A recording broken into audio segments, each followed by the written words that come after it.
Mediapart sort un dossier. Oui, on a des infos. On a Xavier Niels, le milliardaire. Eh oui. Il a été traité de salopard. Il a été traité d'enculé. Oui. De l'autre côté, on a une chaîne de télévision d'information BFM TV qui est sous pression parce qu'elle a sorti, cette chaîne, un documentaire dérangeant.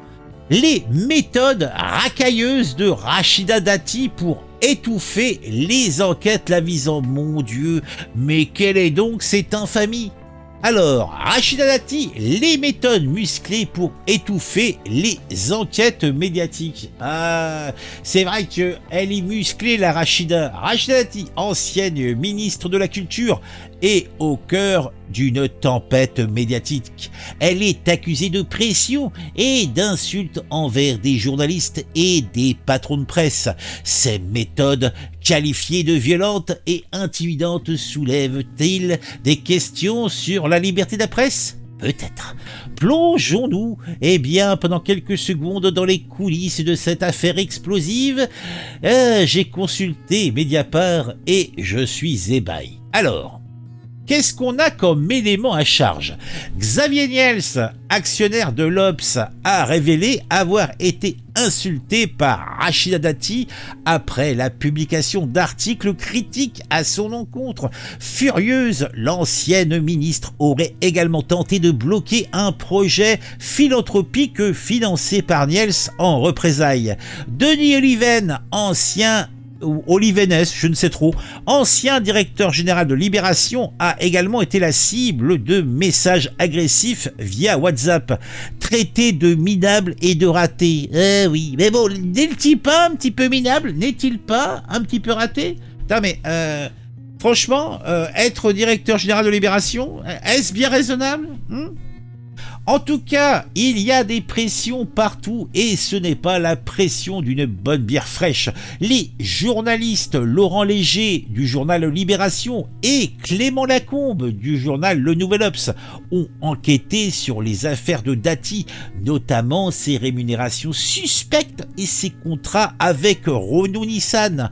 En retour, ils ont fait face à des attaques personnelles et des accusations infondées de collusion politique. Infondées, il faut le dire vite.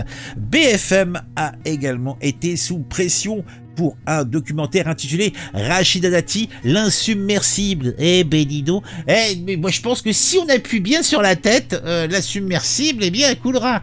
Donc la ministre, plutôt l'ex-ministre, aurait tenté d'empêcher de diffuser. Dati aurait tenté également d'utiliser des fonds publics pour financer des frais judiciaires dans les nombreux procès intentés contre les médias.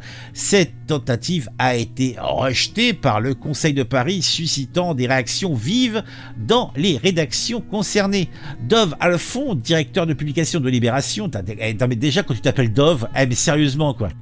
Ah mon Dieu, directeur de publication de Libération dénonce une tentative de contournement du système démocratique. Oh, des bien grands mots pour une bien petite chose, mon Dieu. Interrogée sur ces accusations, Rachida Dati nie bien sûr avoir insulté quiconque et dénonce une enquête à charge.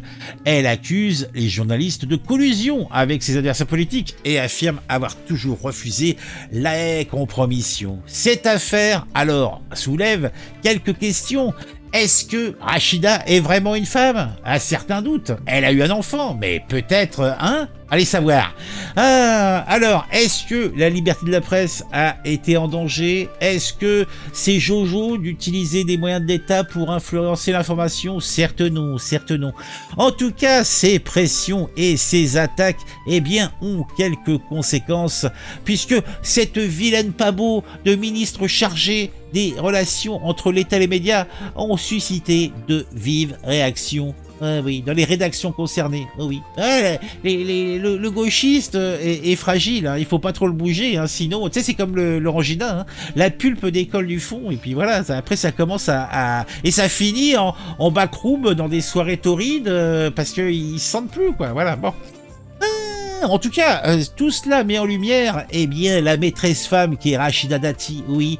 Elle n'a pas peur d'utiliser des méthodes musclées, elle n'a pas peur d'essayer d'étouffer les enquêtes médiatiques, elle n'a pas peur d'essayer, eh bien, de mettre en question l'indépendance des médias, oui. Ah, Rachida Dati, elle est comme ça. Bon, elle aime bien aussi aller se fumer un petit brick avec des rappeurs hein, en écoutant un bon son. Ça lui fait pas peur, hein, une petite ligne en soirée torride. Hein, non mais elle est comme ça, Rachida. Elle est chaude patate. Ah, mon Dieu, mon Dieu, mon Dieu.